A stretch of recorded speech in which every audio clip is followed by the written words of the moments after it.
Well, thank you, Meta, for that introduction. And good evening, ladies and gentlemen, and my online friends who are not here, but I'm sure that you'll be hearing me speak about the subject of the South China Sea Peace Initiatives. I'm acutely conscious of the historical context, especially now being the 70th anniversary of the making of the UN Charter. And seen on those lines, we'd be wondering and asking, has peace been elusive? Has peace been stable or unstable?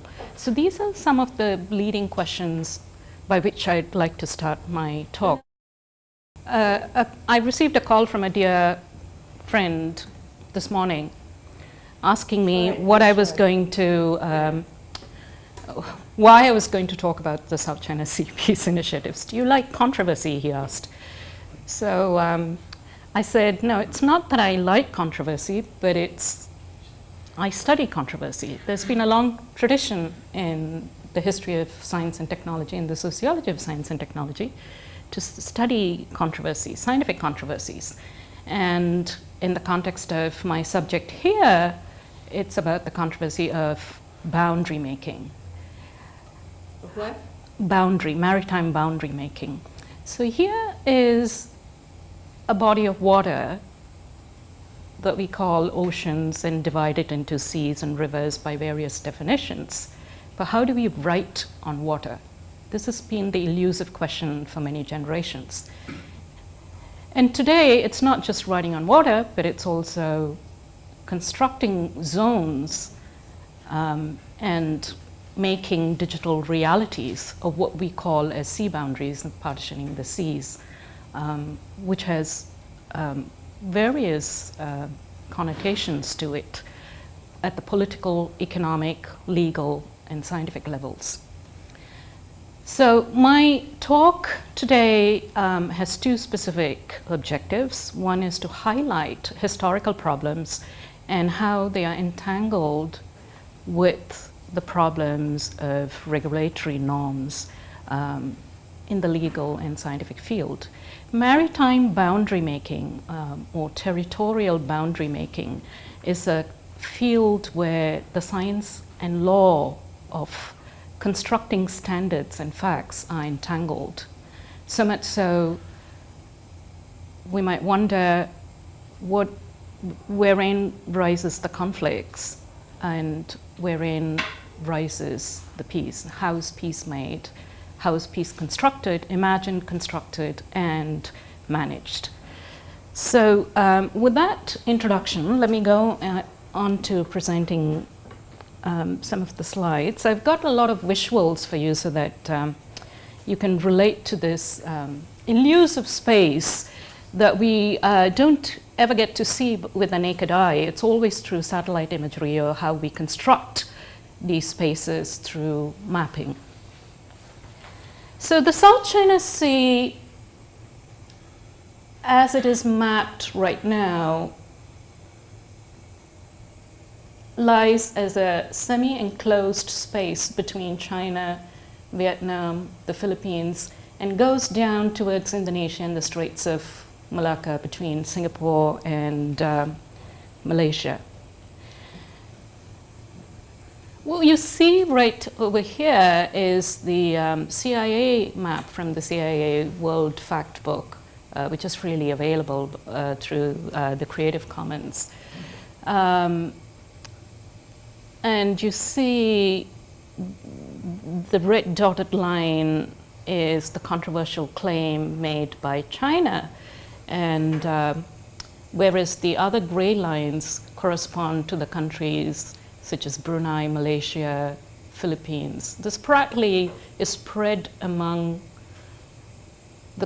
between the countries of Brunei, Malaysia, Vietnam, and the Philippines. Of course, China and Taiwan assert very similar claims. So what I've itemized here is a list of all the major conflicts for which some scholars feel that there is no problems with avoiding war, but some have highlighted that we have gone into war 3 times, which is 1945 to 2005. Between that period, there are 122 conflicts, according to Jacobson and Oishi, in the Pacific region, particularly in the East Asian region as a total. So since 1955, there have been 3 major wars in the South China Sea.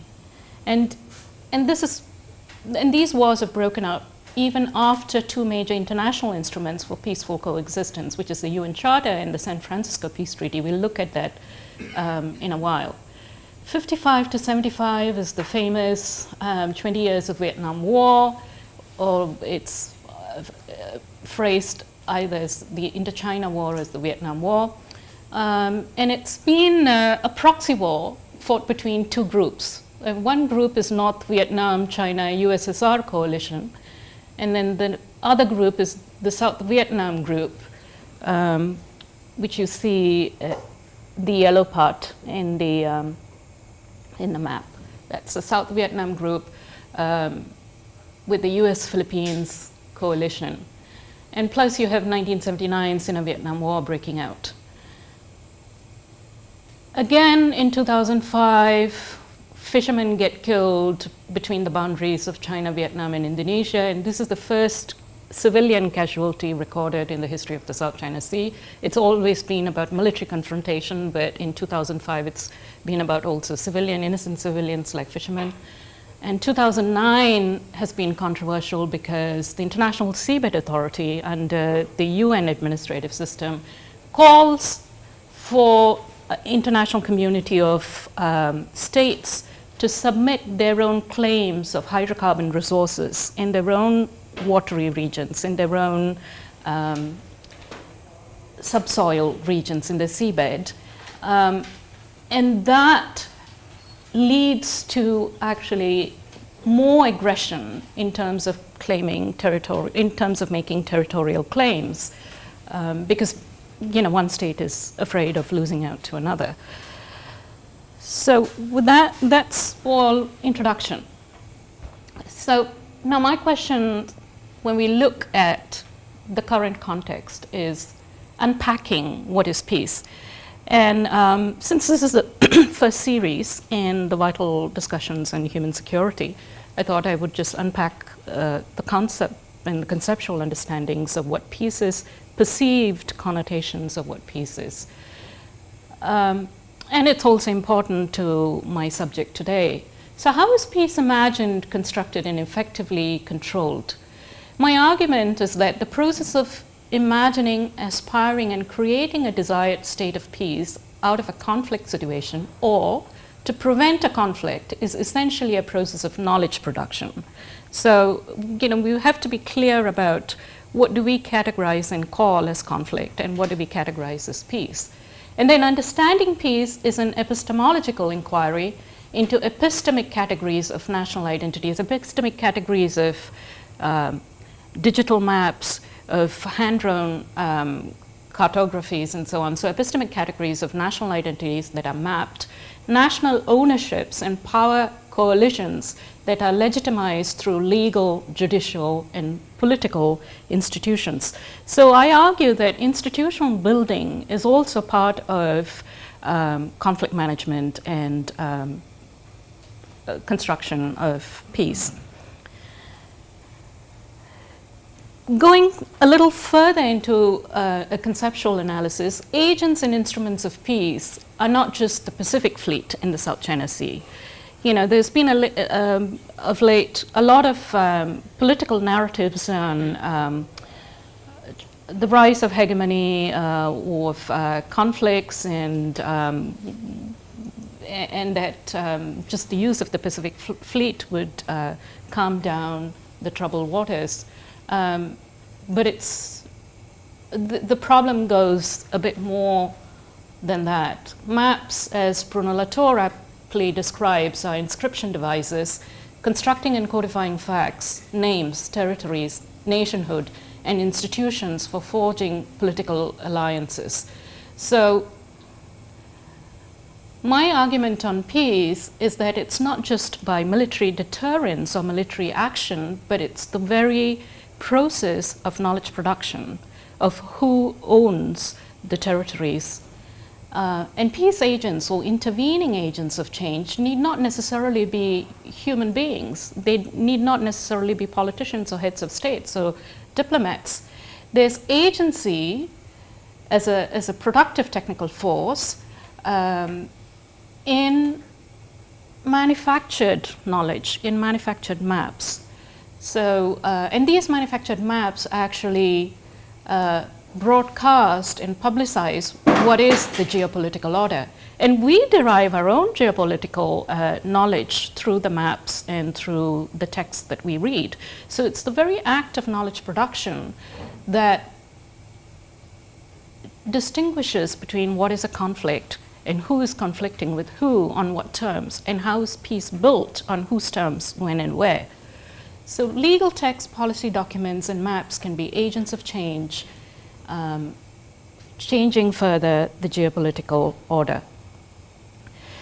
So the South China Sea never looked like, my first slide previously. This is how the Dutch seafaring community in the 16th century, late 16th century, depicted the South China Sea and the East China Sea as part of the Indies. So this is the oldest map by the Flemish astronomer cartographer of the South China Sea in particular. Here's the royal seal, if you note, and it all began with peace. There was no conflict. People were just happy exploring and discovering a various variety of exotic plants and herbs, wood, and you have at the background emerging technicalities on how to construct nautical charts. And from here, there's another one constructed, drawn on early 17th century, again by a Danish cartographer. The Dutch and the Scandinavian countries were particularly active in cartography around that time, because Murray Liberum, which is the first document of the freedom of the seas, stems from actually the philosophy of those days, and it actually comes from the Reformist Church. So you've got China depicted like that as a neighbor of India, and then Philippines is closer up. It's almost a very closed sea, and not beyond Borneo. And it was called the India Orientalis just because it was just all about spice trade around that time. But with the East India Company being very stable around the 1600, you have the nautical map of the East Indies by John Thornton, early 18th century. And you've got all these lines crisscrossed because these represent the various possibilities. So there could be so many ships sailing east-west or any direction in between and still not get lost. And the chart of the South Sea was an important is still an important document, and it's from the Bodleian Library at Oxford. And that is because this is a critical map for the East India Company sailing and some of the wars that went on during that time. By the Royal Hydrographer Thomas Kitchen in the late 1880s, this is the map used during the World War. Nothing much changed after that. There are depictions about Taiwan being called Formosa after a while, but this region was depicted with India without zeroing into the South China Sea over here and the East China Sea over here. You were asking for the boundaries. Let me get to that a little later. So when the war got over, it all seemed euphoric about peace. So this is a clipping from the 1945 newspaper, New York Herald Tribune. You can see, as the headline reads, it's a picture of Truman, and then it says, United Nations New World Charter provides for collective peace measures and solution of social, economic, and cultural problems. It was almost then the problems were solved. There was collective peace measures to be made. And you've got these subheadings: Truman tells closing session of San Francisco conference, it has laid foundation for lasting peace. And when I read this, I was thinking, how ironical, because there's so many wars after that. Mm-hmm. But it was a good piece on a digital archive that I was able to find, and then look at that 70-year, how people were euphoric and how peace was constructed almost as an utopian ideal that has been reached and agreed by consensus by all countries. And just the very title of United Nations, the history goes back to 1942. It was the Allied powers calling themselves United Nations by a declaration of 1942, but with this World Charter, with this UN Charter, there were many more countries that signed on. So the irony of peace, peacemaker, and peacekeeper actor networks that translate into conflicts is what I've itemized here. On the left side, you have quotes from the UN Charter Norms of Peace. It's Article 1 from the UN Charter. The purposes of the United Nations are to maintain international peace and security, and to that end to take effective collective measures for the prevention and removal of threats to the peace. So I'd like you to note the word collective measures, and for the suppression of acts of aggression. So peace is being constructed as not just as the absence of war or conflict, but it's actually the suppression of acts of aggression, which is ironical because suppression of acts of aggression can also be war, or other breaches of the peace, and to bring about by peaceful means and in conformity with the principles of justice and international law, adjustment or settlement of international disputes or situations which might lead to a breach of the peace. So now my arguments on this is these are the ideal norms in the text, but when these norms are converted into action, they translate into different things, because collective measures in action have translated into competitive networks of security alliance, counter-defense pacts, leading to wars such as the Vietnam War between North Vietnam, China, USSR on one hand, and South Vietnam, US, Philippines coalition. Then the suppression of acts of aggression has translated into military action, humanitarian intervention in war-torn countries. And then the ideals of finding peaceful means have also inspired creating legal instruments, judicial and institutional apparatus of peacemaking, peace building, and managing peace by rival states. And that itself becomes a point of conflict, because whose peace am I agreeing to is the question that rival states are asking. So coming back into the map, but almost around the time the Chinese government released publicly. 1945 was the UN Charter, the end of the Second World War, but in 2 years' time, after the end of the Second World War, China releases a map of its territory. Now, this map, for the first time, showed to the world that it is beyond China's territory, because I would be coming to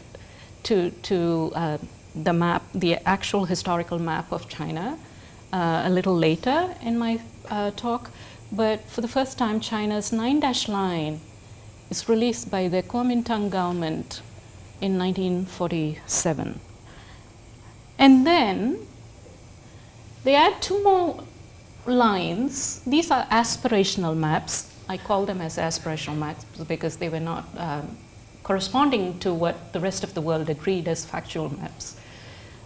So the Levendash claim released with China in 1948, it was called Location Map of the South Sea Islands. So it was not even called as China's territory, but it was the location map of the South Sea Islands. And you would see from here that these are the Spratlys and the Paracel up in the north. Now this is another important map.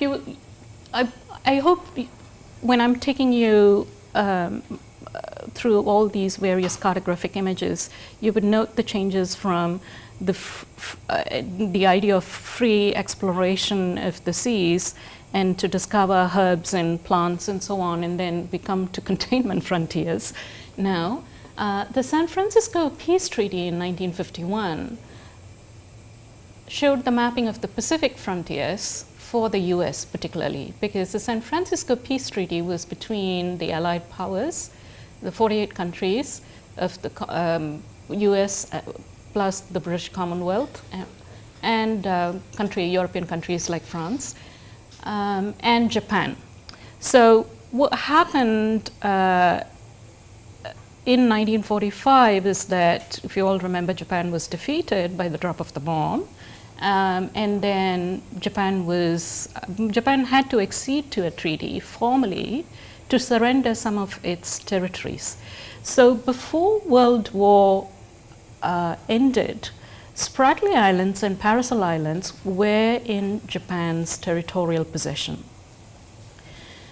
What happened after 1945, after the making of the UN Charter after the end of World Wars, was that the Allied powers in Japan had a series of negotiations, and the formal treaty was signed in 1951. So the San Francisco Peace Treaty is also called the Japan Peace Treaty, when Japan becomes an ally of the US and also agrees to surrender Paracel and Spratly Islands.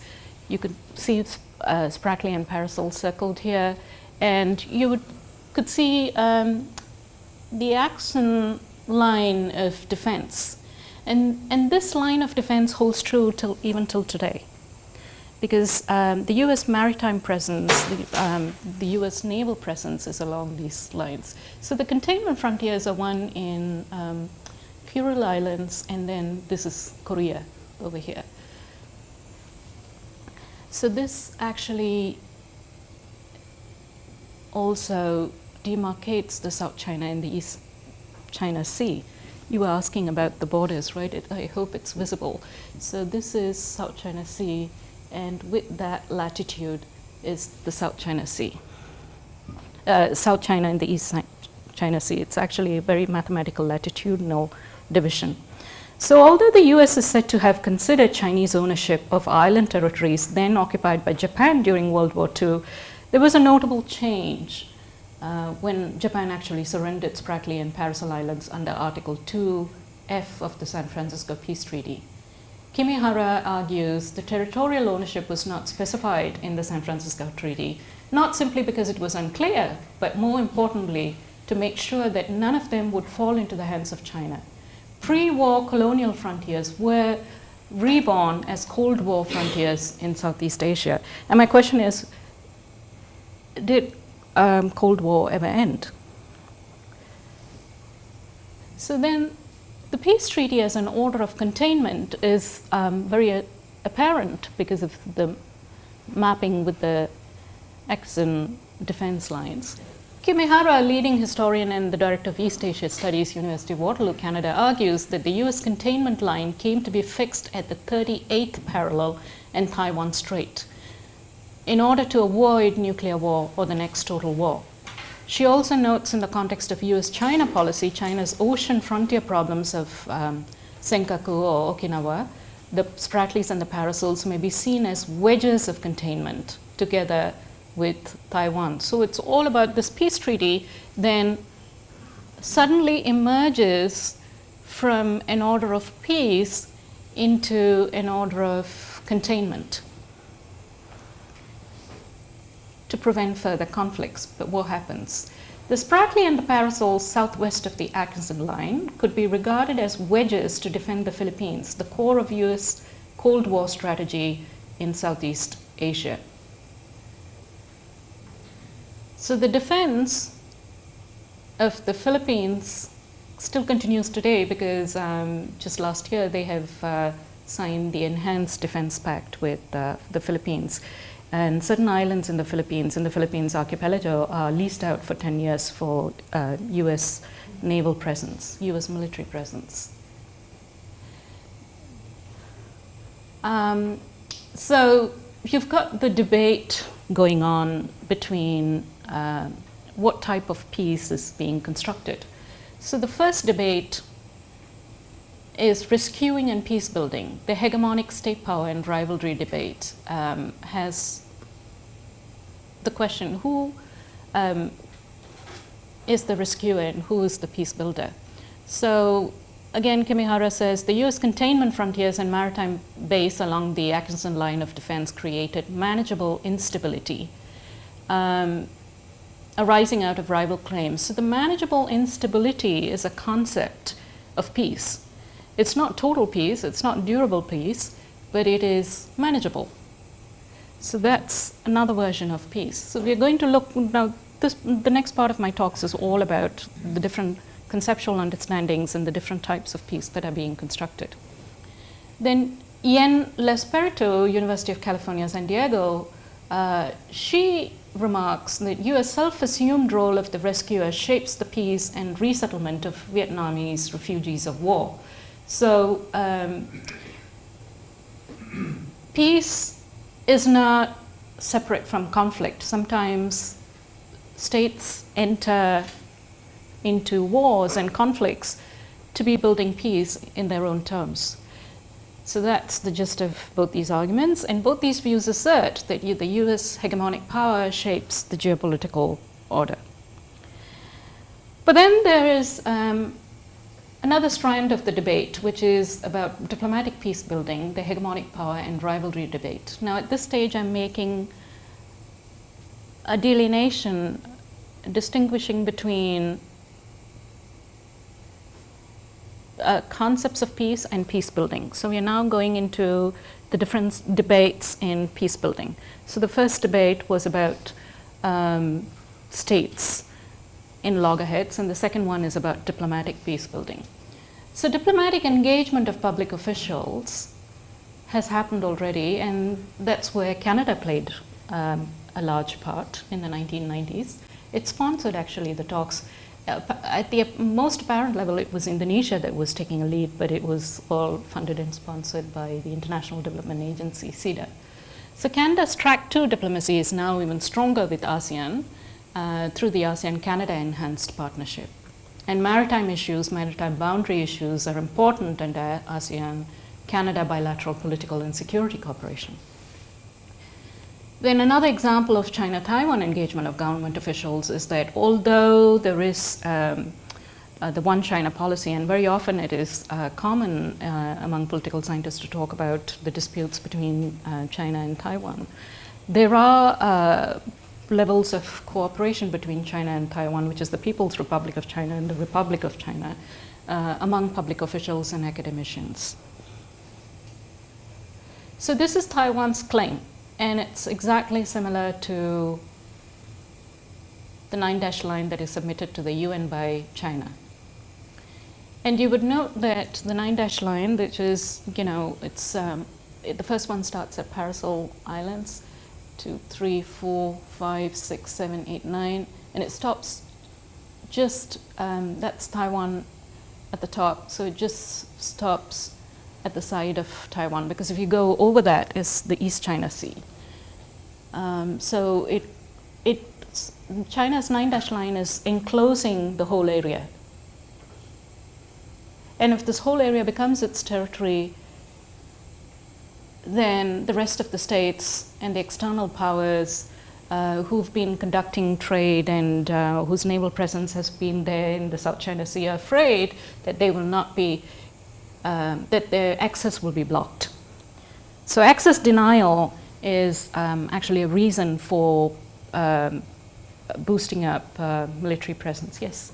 Are they claiming Taiwan? It looks like it on Dash, but are they officially claiming Taiwan, the People's Republic? Well, the official policy is not to claim Taiwan in the sense of annexing it, in the sense of occupying it, but there are levels of cooperation already between the current government of Taiwan and the current government of China. So in terms of resource wars, oil and gas, this is how it looks like. There are estimates that below Taiwan, there's a pool of oil lying below the seabed, and then between Brunei and the Philippines, this is particularly the Spratly region, which is rich in oil and gas, and then you see some beyond Brunei as well. So this depicts the natural resources for which the coastal states are clamoring for. And these are the varied figures. South China Sea is unique in terms of the imaginaries of oil and gas, because you have very conflicting figures. China estimates 213 billion barrels of oil, or 17.7 billion tons of oil reserve, whereas the US estimate is only 11 billion barrels, according to the Energy Agency. And then China claims almost the entire region of South and East China Sea by reason of historical rights and offshore natural reserves as sovereign rights. Whereas the US says that they have also been residing in Asia in terms of their maritime presence and naval presence. So the US is a maritime nation claiming safe passage of its naval vessels and nuclear arsenal carrying submarines. Actually want, in terms of, this is Hillary Clinton, quote, freedom of navigation and respect for international law in national interest. However, the US has not ratified, it has signed but not ratified UNCLOS, which is the UN Convention of the Law of the Sea. Then the China's foreign minister retort on the presence of US surveillance and military vessels is in fact an attack on China, and warned the US against making China Sea an international issue or multilateral issue. So my point of comparison is this: what seems as conflict, what seems as a denial to one party, seems as the right, the political right of another state party. So the differences affect peace. And in terms of resource claims, you can see that the high sea, this is the high sea left, is almost getting enclosed. Because if it's 200 nautical miles of the exclusive economic zone where they can mine oil and gas, it's moving closer and closer to all the mercantile and naval vessels sailing through the high sea. This is another clearer map of the same thing. The triangles represent the gas and oil field, existing oil and gas field. And you can almost see that the Spratly Islands is just imaginaries of unexplored oil and gas. The realistic ones are along the coastlines. So right now, in terms of state occupation of islands in the high seas, this is in the middle of the high sea. There's Taiwan, which is ROC, PRC, China, there's also Vietnam. Some are occupied by Malaysia, and then the Philippines as well. And this is a passage which has $5 trillion worth of goods passing through annually through this passage. So the claims are enclosing the high seas. That's the point. The high sea is narrowing so much, and some scholars argue that the very point of this U-shaped line, the red line that represents China's claim, is to enclose the seas. And this is an enclosure scenario. where on one hand there's a community of states led by the US, which argues for freedom of navigation, and then there's the construction of exclusive economic zones that push the territorial limits of the states further and further into the high sea. So right now, the policy stance of the South China Sea is that it's Chinese territory, according to historical claims. But to the rest of the world, it is high sea, and anyone can go sailing. You and me can go sailing in that, or a cruise in that, but with the subject to confrontations by the military patrol. So a peace as a socio-technical system of knowledge production and geopolitical order. I mean, it should be clear by now that historically instruments of peace have been peace treaties, legal texts of treaty law, national policy documents, and maps prescribing terms and conditions of peace, that is, absence of war and conflicts. And then there's also an interesting anecdote by Tommy Coe, who is the president of the UN Convention of the Law of the Sea, the third conference, and who's the ambassador at large in Singapore. And so Tommy Coe, in producing chapter 5 of the Law of the Sea Convention, has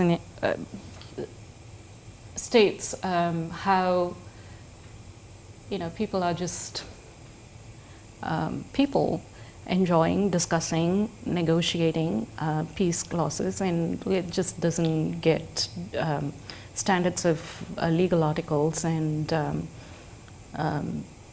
judiciary systems do get negotiated over dinner. So the socio-technical system, which why do I call it the socio-technical system? Because it's a social norm to meet and to discuss and decide on the standards and norms of the legal process. So this is what he reports of his experience of how he constructed legal articles of Part 5. Part 5 are on the exclusive economic zone. So he says, during the conference, colleagues often used an invitation to dinner as a subterfuge for making you work after dinner. At first, I didn't know what was going on. I was getting so many dinner invitations. Then I found when dinner was over, they said maybe we should clear the table and proceed to work. I actually thought of starting my talk on this because of your dinner invitation. Then I thought I'll scare people away and that to be wary of dinners. So on the evening of June 25th, 1977, George Castaneda, who went on to become the Mexican foreign minister afterwards, invited the leaders of 16 delegations, apart from himself, to dinner.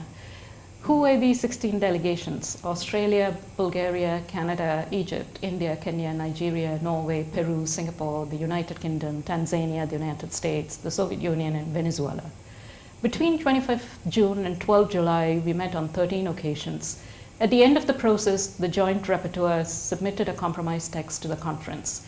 The text was strongly debated, but found very wide acceptance. And this compromise text were legal articles of Part 5 of the Law of the Sea Convention.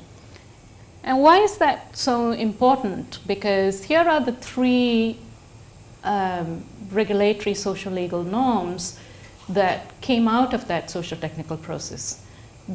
And these became articles, legal articles, in the Law of the Sea Convention. So the first one is the EEZ, which is the exclusive economic zone, is neither territorial sea nor part of the high sea, but was and is sui generis. Now that means it's a unique category that countries cannot claim as their sovereign territory. So the second part is communal space. No state can subject the EEZ to its sovereignty, as stated in Articles 58 and 89, thereby affirming freedom of navigation, joint development of shared natural resources, and reinforcing the norm of the ocean space as, quote unquote, the common heritage of mankind. The third is on equity. Tomiko on residual rights and jurisdiction explains, the compromise was not to say that the residual rights and jurisdictions belong either to the international community or the coastal states. What we did say in Article 59 is that each case has to be judged on its merits, on a basis of equity and taking into account all the circumstances of each case. That is the compromise. So that means it's at any given point in time when a case is presented on whose territory is one particular island of Parasol or Spratly, or who owns, which country owns a reserve of oil or gas, it has to be decided on the merits of the case. There is no magic formula, there is no legal formula to say that this belongs to China or Vietnam or Philippines, or this belongs to the international community. Because there is a clause which is called revolutionary in the context of lawmaking till date. In UNCLOS, in the Law of the Sea Convention, there are articles that call for joint development of natural resources, which means shared development. And the International Seabed Authority would actually be an actor in evaluating the oil and gas deposits and administer equal partitions of whatever gas and oil are mined and exported or distributed. So the other one that I wanted to point out is that it's neither the territorial sea nor part of the high sea. Now in the olden days and during the war days, they just used the cannonball trajectory as to, what does my territorial sea look like? And so, they just used to bounce off a cannonball outward to the sea, and then it usually landed 3 nautical miles. So here's 3 kilometers, but it's 3 nautical miles. Now the Scandinavian countries, for some reason, said it's 4 nautical miles, but the rest of the world agreed that it was 3 nautical miles. But all that changed with the Law of the Sea Convention. So this is how it looks like, the science and law behind the oceans and airspace area. So the continental shelf is constructed 350 nautical miles, whereas the exclusive economic zone is constructed 200 nautical miles from the land outwards to the sea. So there's the science behind it. And coming to the regulatory norms of maritime boundary construction, there are empirical standards of regulation, and these actually underlie the legal norms. The legal norms evolved from the scientific norms of empirical research and verifiable data on constructing maritime zones based on geodetic measures and WGS 84 terrestrial reference framework of satellite systems. So the 12 nautical mile territorial sea is no longer the same as an ad hoc or random throw of the cannonball towards the sea. And then the 200 nautical mile is fixed for exclusive economic zone. But again, just because the exclusive economic zone that you saw a couple of slides before, just because the exclusive economic zones are sort of enclosing the high seas, it doesn't really mean that Malaysia or Philippines or Vietnam or any of the coastal states can claim that it's their sovereign territory. They have the rights to do mining and fishing and to develop the marine natural resources, but then again they cannot subject it to their sovereign jurisdiction. So there are rights of passage for mercantile and naval vessels. So scientific norms, there's actually a long history, but I've just, for the purpose of the talk, I'm just focusing on Mertonian norms of science and scientific practice and scientific methodology. And that's communalism, universalism, disinterestedness, organized skepticism. And how are these relevant? Well, a lot of scientific measures of maritime construction also correspond to some of the values, and which is common ownership of scientific and intellectual resources. There's legal articles, and the idea of the regulatory idea is present in the law of the Convention on the Scientific and Intellectual Resources to promote collective efforts and collaborative development of scientific knowledge. In the legal articles, it's called joint development of natural resources. Universalism, there's consensual agreement on research-based scientific facts and standards that are held and understood as shared universal values of scientific practice, regardless of culture and ethnicity. Maritime boundary construction is not just a local thing. It's regional and it's international, so it does require universal standards, and it does require depersonalized research based on scientific standards and facts. And scientific claims must be subject to critical scrutiny before being accepted, which is why the International Seabed Authority is there, basically to scrutinize what kind of maritime boundaries are constructed by countries. So Mertonian norms couldn't be more essential in producing knowledge and understanding on maritime boundaries and shared resources in maritime regions. So what I'm essentially saying here is that there's an emerging culture in politics of territorial boundary making, recognizing scientific measures and scientific norms to be legalized and legitimized as legal measures. So based on the scientific norm of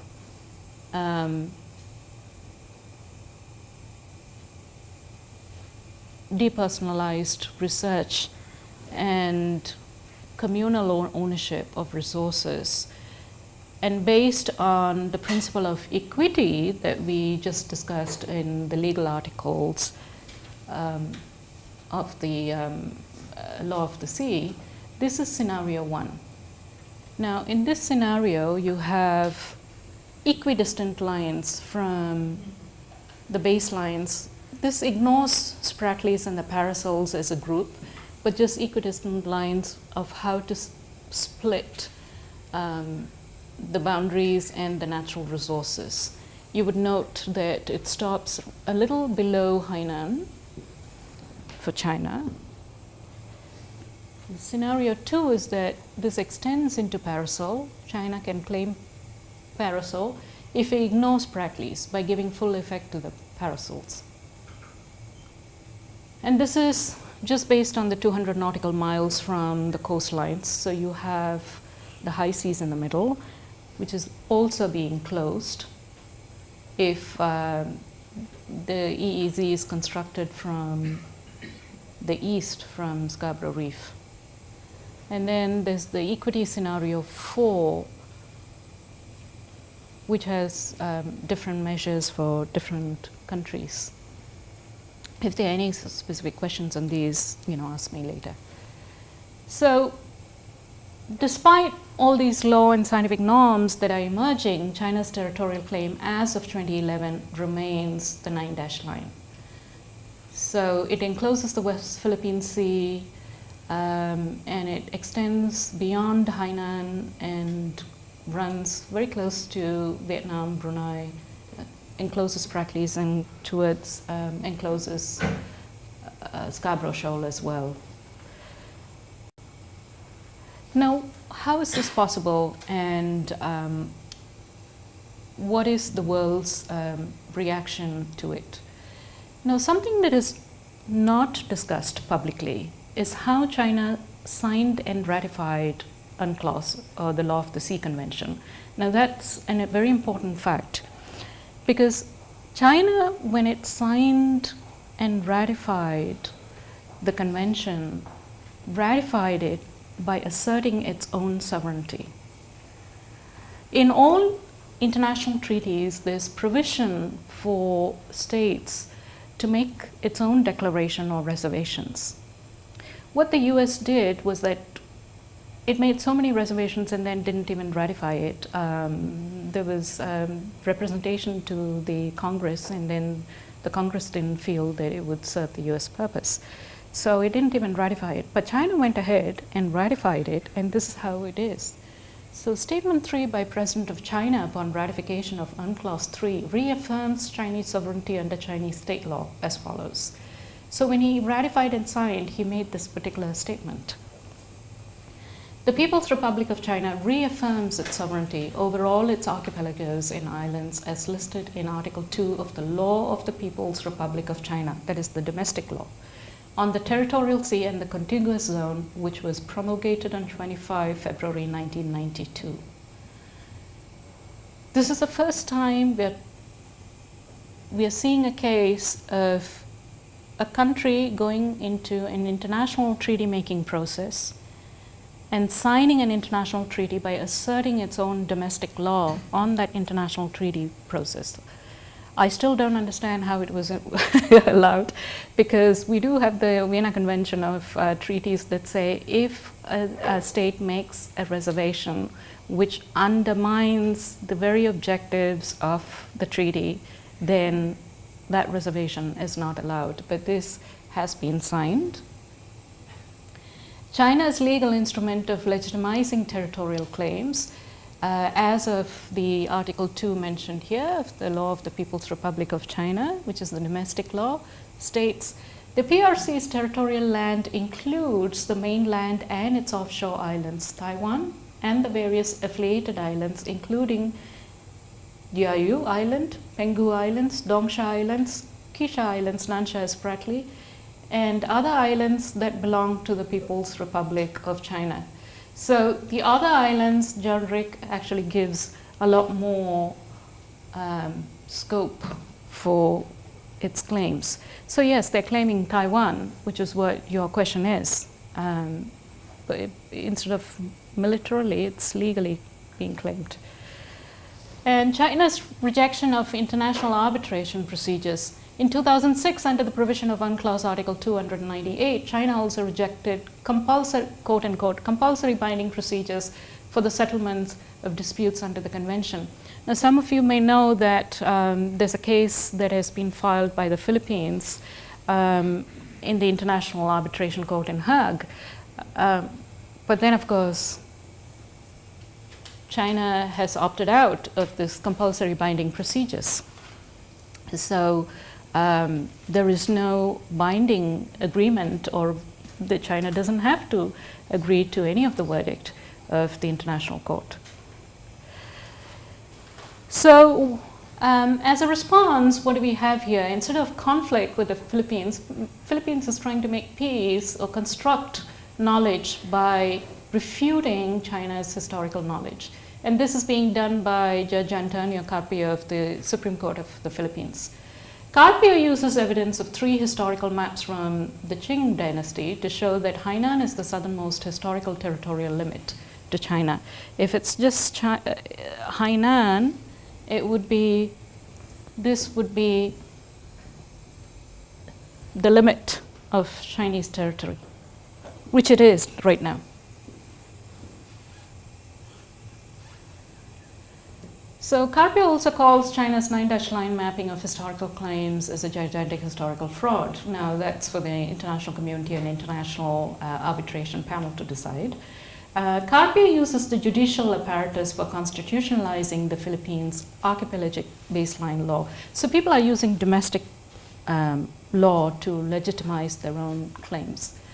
So these are the 3 maps, where this is an exhibit from a Chinese museum where Hainan, this is a map of the vegetation of China, and so Hainan is the lowermost, southernmost territorial limit. This is a silk map, which again shows the red spot, which is the Hainan Island, as the southern territorial limit of China.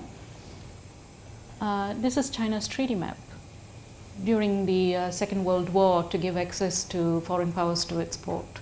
And so the round figure over there is the Hainan Island, which is the southernmost limit.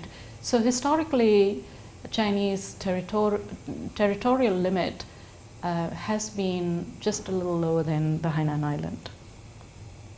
But in 2013, it's no longer about 9 dashed lines right now. The 9 dashed line was submitted to the United Nations as the official map of China, to which the UN has not agreed. So now that one had 9 lines, but the latest national map of China by Sinomaps Press, which is under the jurisdiction of the Chinese State Bureau of Surveying and Mapping of the People's Republic of China, has released another official map of China. And that official map of China is the 10th line added. And it's 70 miles from Taiwan and close to the Yonaguni in Japanese territory. So it's clear that these extensions of these lines are aspirational imaging of its territorial limits.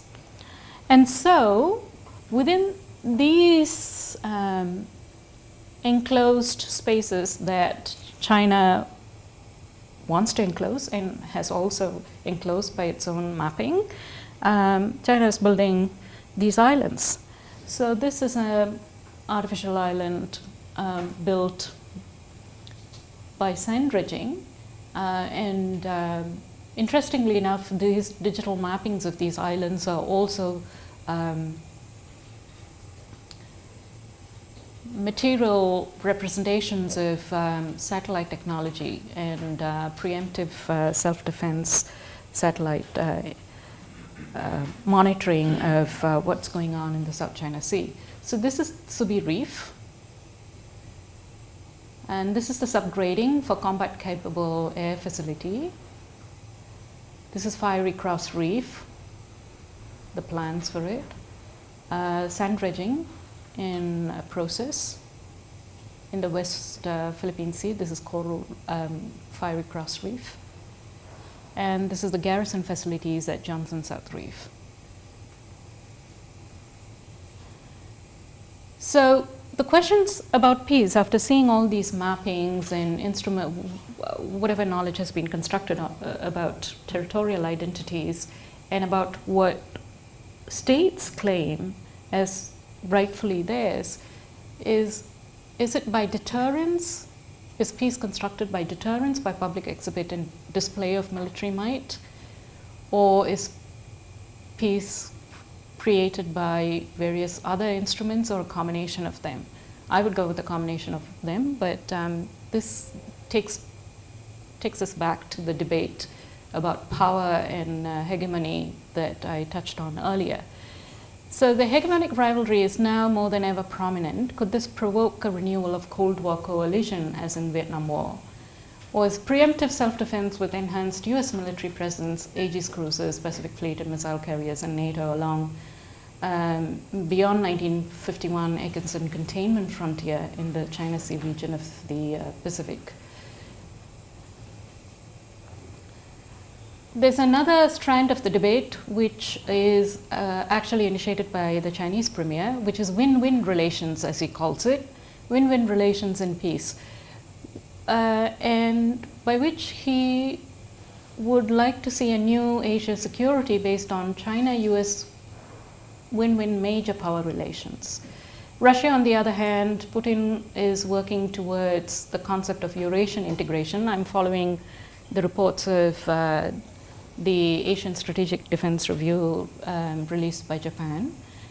This is in direct contrast to the US stance on rebalancing its focal point in Southeast Asia and the Pacific China Sea region, with China and Russia apparently challenging the US-led geopolitical order. So before I go into this, this is part of the research that I've done on the history of the region. Though it's not my focal point, I find to my surprise that it's more and more military history involved in the region rather than just mapping. I went into it looking for maps, and then I discovered all these other political turmoil and military confrontations. But an interesting development is institutional cooperation or managing peaceful relations. It's not just military might right now. So there's this ASEAN-China peaceful talks. In 2002, they signed the Conduct of Parties. And then there's APEC, where both the Chinese premier and the US foreign minister are addressing the crowd for economic relations. So institution building is an important part of constructing peace and maintaining peace. And so in the South China Sea, in particular, the three institutions of relevance are the Asia-Pacific Economic Cooperation, APEC, which has been working for trans-regional economic development. And then there's ASEAN, Association of Southeast Asian Nations, which since 1967 has been emphasizing intra-regional and international cooperation. The ASEAN Code of Conduct is a soft law, but a major instrument of peace aiming for durable solution. We'll come back to that later. The ASEAN-China Economic Agreement for ASEAN-China Free Trade since 2010 is a major legal apparatus for promoting multilateral economic cooperation. So the ASEAN-China Free Trade is another peace instrument where economic cooperation is used to rein in, control China's unilateral political advancement. Then there's an Asian Regional Forum, and ASEAN Plus 3, which includes China, Japan, and Korea, to have multilateral talks on certain multilateral code of conduct. So I'm nearing the end of my talk right now, and to just go back on all that I said about how peace is constructed and the different types of peace, I've come up with 4 different concepts that are at play and underlie peace-building initiatives in the South China Sea. One is the concept of suppression of aggression, which is suppression of military action, war by treaty instruments. The second is a concept of containment of violence, and that's by deterrence by nuclear arsenal, strategic military exhibit in the high seas, preemptive defense and surveillance strategies. And the concept of relative peace, and this is by a Swedish research fellow, Mikael Weissman, and he says relative peace is comparatively peaceful. It's not that there's no conflict, it's neither absence of conflict nor durable peace, but it's comparatively peaceful in the absence of war. And then Kimihara says it's manageable instability. The people create instabilities just to manage them, and durable peace is not really an objective, as you see in the San Francisco Treaty, because the ownership of Spratly and parasols was not identified. So what I have presented today is a partial history of the South China Sea continuum. And my question is, do we have hope with the ASEAN-China Declaration of Conduct of Parties? It was signed in 2002, but there's been a continuum of conflicts, in fact, escalation of conflicts since 2002. So what more is required in terms of peace and peace building? And this is to unfold with time and technocratic politics. So I end on an incomplete note because it's a continuum of history that I present. And of course, this, my research will go on to look into some of the other issues. But I hope that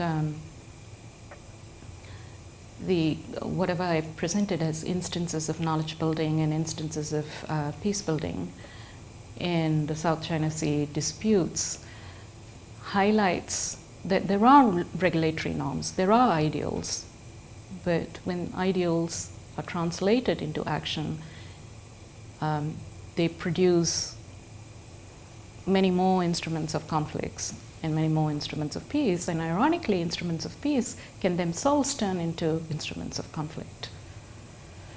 Thank you.